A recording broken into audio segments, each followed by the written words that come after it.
All right, I should be doing this more often, but it's been about a year, and I'm going to clean my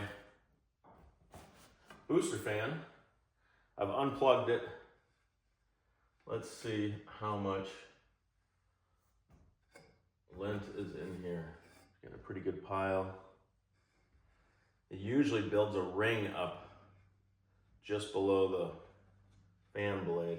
Oh, here we go. This really slows down the airflow. You can start a fire, so you really want to do this a couple times a year. Oh, here we go.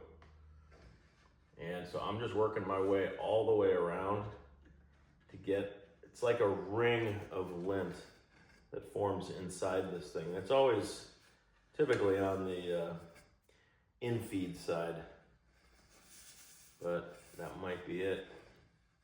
I'm just gonna feel my way all the way around. I'm just turning the blade now. That's spinning pretty nicely. Feel inside this side.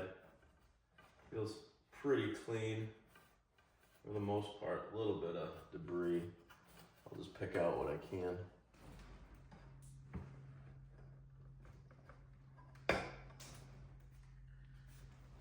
We'll put it back in.